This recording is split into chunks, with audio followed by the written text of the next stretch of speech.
Hello friends, मैं संजय तिवारी आपका YouTube channel पे स्वागत करता हूं। और आज का वीडियो एसएससी जीडी की परीक्षा को ध्यान में रख करके बनाया जा रहा है। देखेंगे, पहला ही प्रश्न है, भारत सरकार में युवा मामलों और खेल के लिए वर्तमान में कैबिनेट मंत्री कौन है? आपको उत्तर बताना है। भारत सरकार में युवा मामलों और खेल के लिए वर्तमान में कैबिनेट मंत्री कौन है? आपको उत्तर बताना है। उत्तर है अनुराग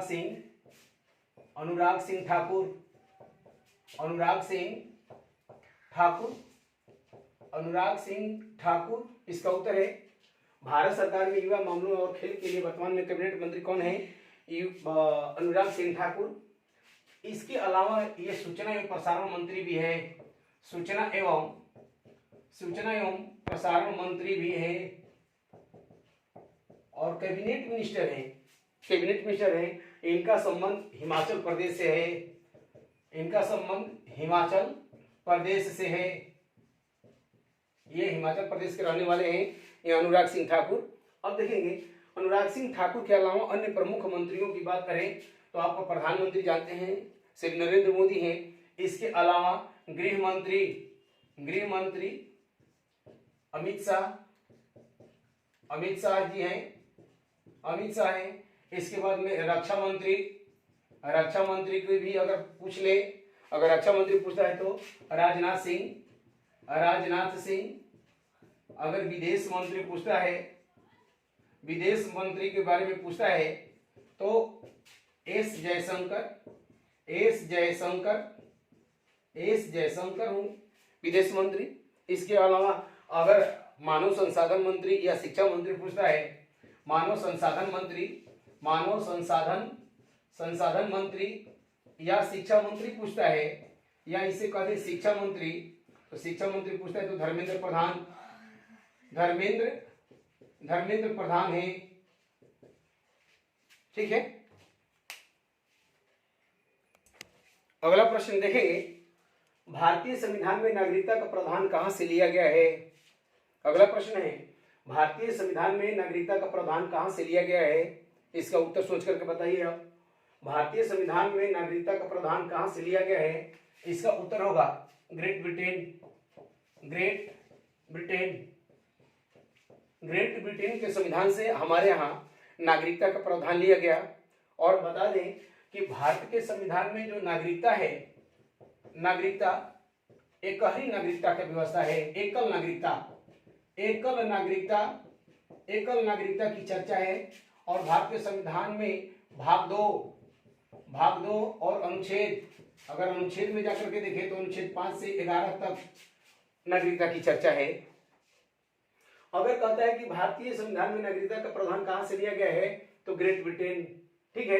अब देखेंगे ग्रेट ब्रिटेन में इसके अलावा और क्या क्या, ग्रेट ब्रिटेन के संविधान से और क्या क्या लिया गया, तो संघीय व्यवस्था, संसदीय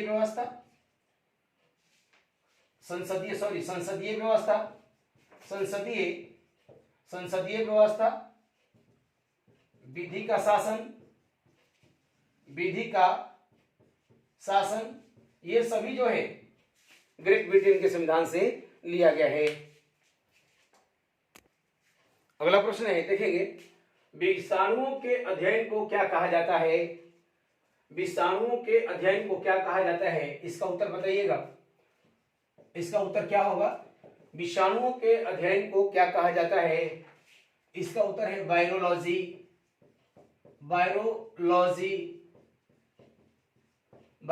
जो है विषाणुओं के अध्ययन को कहा जाता है। और आपको बताएं कि विषाणु जो है, विषाणु सजीव और निर्जीव के बीच की कड़ी होते हैं। सजीव और निर्जीव के बीच में होता है कहीं पर, यहाँ पर है विषाणु।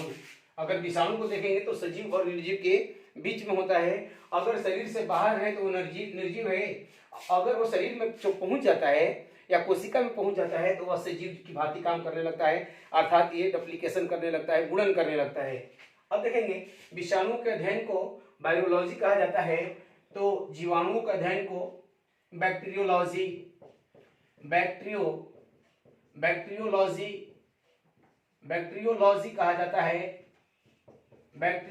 कहा जाता है।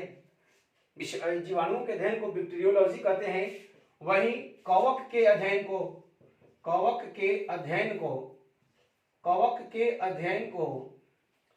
माइकोलॉजी। कवक के अध्ययन को यह पूछ ले कि कवक के अध्ययन को क्या बोलते हैं, तो माइकोलॉजी। अगर यह पूछता है कि शैवाल के अध्ययन को क्या कहते हैं, तो फाइकोलॉजी।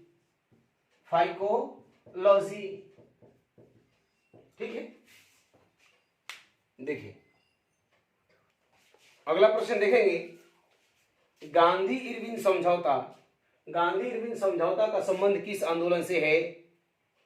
गांधी इरविन समझौता का संबंध किस आंदोलन से, इसका उत्तर बताना है आपको। गांधी इरविन समझौता का संबंध किस आंदोलन से है, इसका उत्तर बताना है, और इसका उत्तर होगा सविनय अवज्ञा आंदोलन।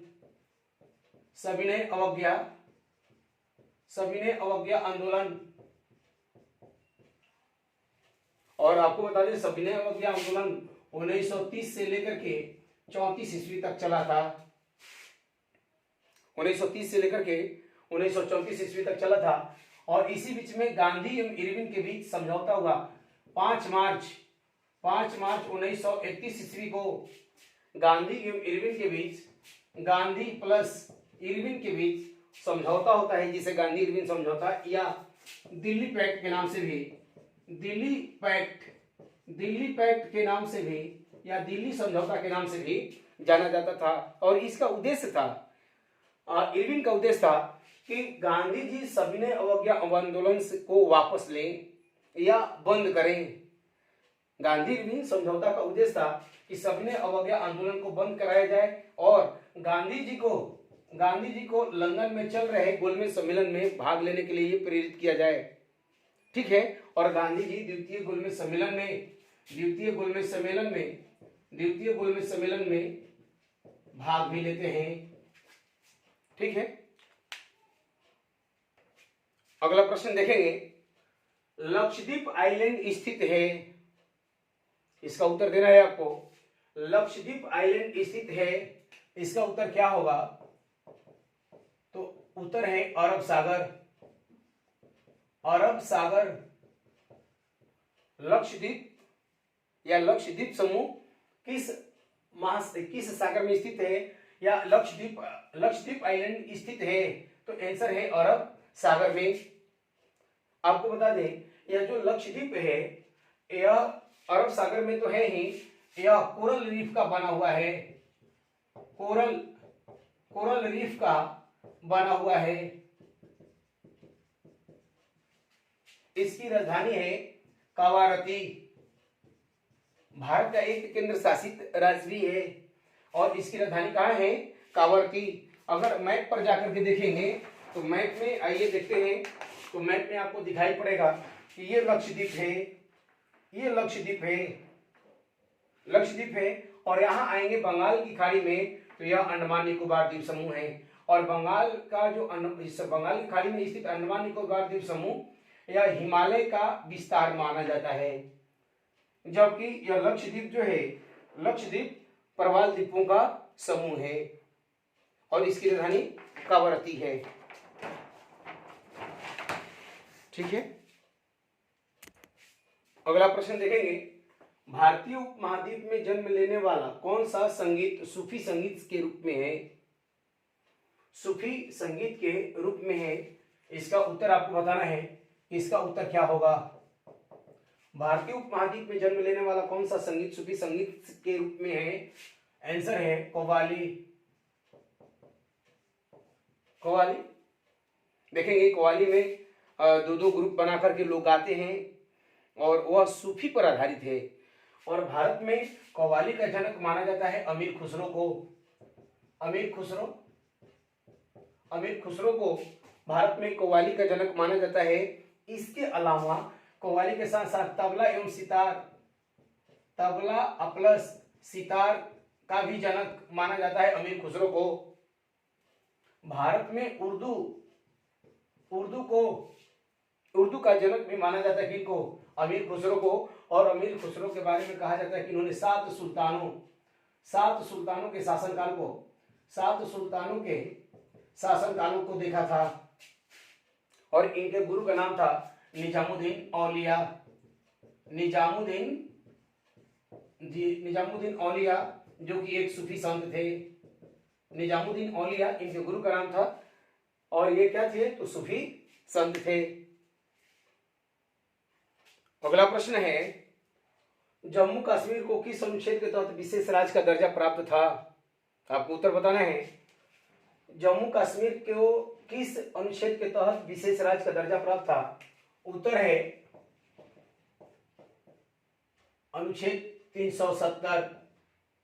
अनुच्छेद 370 या धारा 370 के तहत भारत को जम्मू कश्मीर को विशेष राज्य का दर्जा प्राप्त था और इसके तहत इस राज्य का अपना अलग संविधान होता था, संविधान था, अलग से झंडा था, अलग इनके यहाँ नियम कानून होते थे। किस अनुच्छेद के तहत? तो अनुच्छेद 370 के तहत। लेकिन भारत सरकार ने 2019 ईस्वी में 2019 ईस्वी की बात है, 2019 ईस्वी को जम्मू और कश्मीर को J&K को दो केंद्र शासित राज्यों में बांट देता है। 2019 ईस्वी में जम्मू कश्मीर को दो केंद्र शासित राज्यों में बांटता है। एक को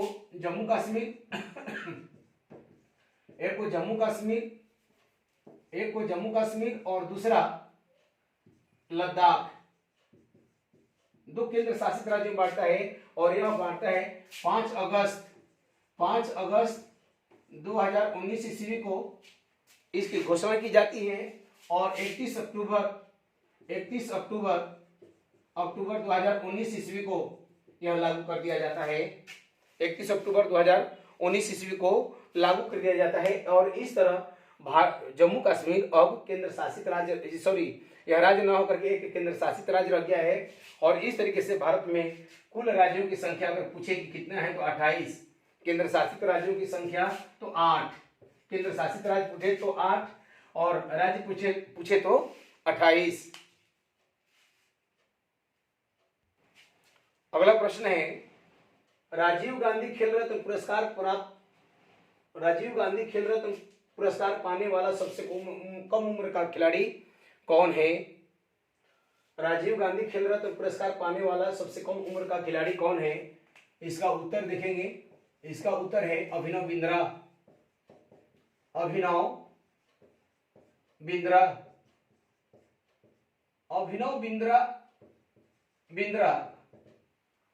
सबसे कम उम्र का खिलाड़ी है जिसे राजीव गांधी खेल रत्न पुरस्कार प्राप्त हुआ था। ठीक है। 2002 ईस्वी में इसे राजीव गांधी खेल रत्न पुरस्कार प्राप्त हुआ था और यह राइफल शूटिंग करता है और राइफल शूटिंग के क्रम में इसने 2008 के ओलंपिक में, जो चीन में ओलंपिक हो रहा था, बीजिंग ओलंपिक में इसने व्यक्तिगत स्वर्ण पदक जीता था। कौन? अभिनव बिंद्रा। क्या करता है? तो राइफल शूटिंग करता है। अभिनव बिंद्रा क्या करता है? तो राइफल शूटिंग करता है। ठीक है। और सबसे कम उम्र में का खिलाड़ी है जिसे राजीव गांधी खेल रत्न पुरस्कार दिया गया था। राजीव गांधी खेल रत्न पुरस्कार पाने वाला पहला व्यक्ति 1992 में उसको शतरंज के क्षेत्र में मिला था। शतरंज का खिलाड़ी है, नाम है विश्वनाथन आनंद। अब देखेंगे इसे फर्दर इंफॉर्मेशन है, नया इंफॉर्मेशन है कि 2019 ईस्वी में राजीव गांधी खेल रत्न पुरस्कार का नाम बदलकर ध्यानचंद खेल रत्न पुरस्कार कर दिया गया है। खेल रत्न पुरस्कार कर दिया गया है। और 2022 ईस्वी में यह पुरस्कार जो है टेबल टेनिस का खिलाड़ी है शरद कमल अचंत को दिया गया है। शरद कमल अचंत को दिया गया है। ठीक है। अगला प्रश्न देखेंगे, इसका उत्तर बताइएगा। लठमार होली कहाँ मनाई जाती है? लठमार होली कहाँ मनाई जाती है? इसका उत्तर होगा नंदगांव, नंदगांव और बरसाना, और बरसाना में लठमार होली मनाई जाती है। ठीक है। अगर आप कभी मथुरा गए हो तो मथुरा जाएंगे तो वहीं पर नंदगांव, बरसाना, गोकुल, वृंदावन ये सारे हैं। तो नंदगांव एवं बरसाना में लठमार होली मनाई जाती है। महिलाएं जो है पुरुष को लाठी से मार करके और होली का त्योहार मनाते हैं। आपको बता दें यह होली का त्योहार, होली का जो त्योहार है पूरे उत्तर भारत में मनाया जाता है, उत्तर भारत में मनाया जाता है। इसके बाद होली के बाद में दीपावली, दीपावली भी उत्तर भारत का प्रमुख पर्व है, उत्तर भारत का प्रमुख पर्व है। अगर हम आए उत्तर भारत से यहाँ पर बिहार में, तो बिहार का प्रमुख पर्व अगर पूछता है तो आपको बताना है छठ। बिहार का प्रमुख पर्व है छठ। अगर आप बंगाल जाते हैं तो बंगाल में पूछता है तो आपको बोलना होगा दशहरा या दुर्गा पूजा या काली पूजा आदि। ठीक है। अगर आप असम में जाते हैं तो असम का सब प्रमुख पर्व है बिहू असम का प्रमुख पर्व है। अगर आप दक्षिण भारत में जाते हैं तमिलनाडु, तो तमिलनाडु के लोग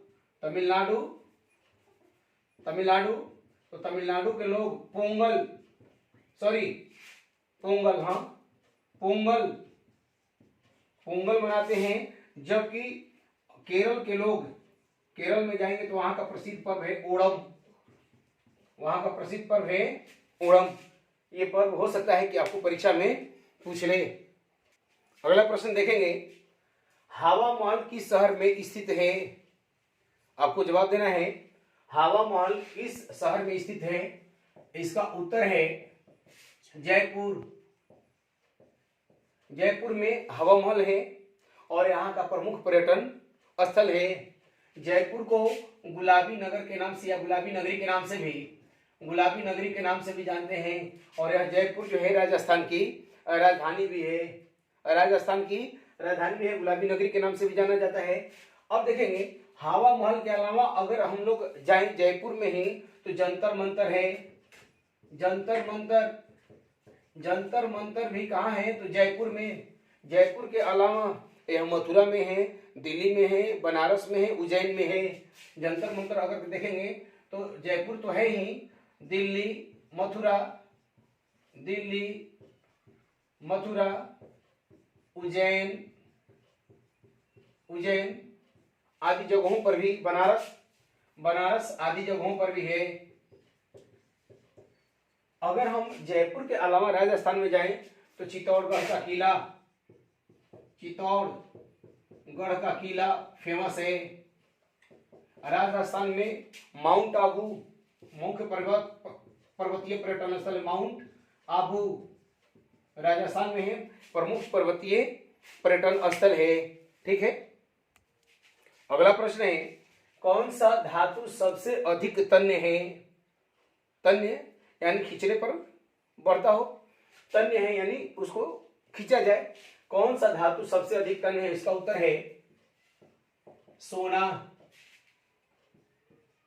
सोना को जितना खींचा जाए, बारीक से बारीक तार खींचा जा सकता है, तो सबसे अधिक सोना तन्य भी है। और सोना आघातवर्धी भी है, यानी उसको पीटने पर वो फैलता भी है।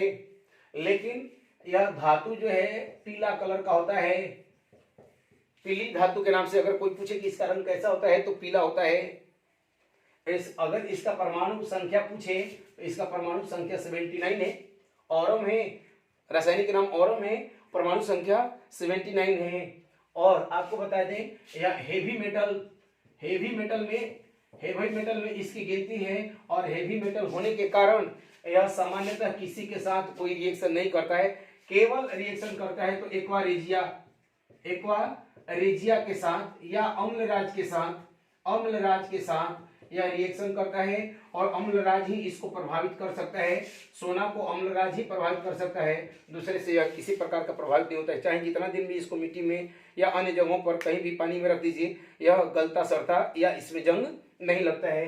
तो कहता है कि सबसे ज्यादा अधिक तन्य कौन है, तो सोना। सबसे ज्यादा आघातवर्ध भी है कौन, तो सोना। और हेवी मेटल में आता है सोना। सोना के अलावा अगर हेवी मेटल में जाएंगे तो सोना आता है, प्लेटिनम आता है, चांदी आती है। तो ये सारे जो है हेवी मेटल में आते हैं और जनरली एक्वारेजिया के साथ ये रिएक्शन करते हैं, जिसमें एक्वारेजिया में जाएंगे तो 3HCl प्लस 1HNO3 होता है। अगर यह होगा तब यह एक्वारेजिया कहलाता है या अम्लराज कहलाता है।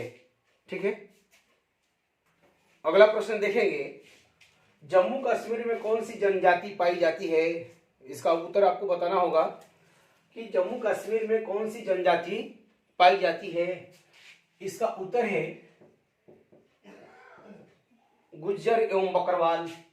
गुज्जर एवं बकरवाल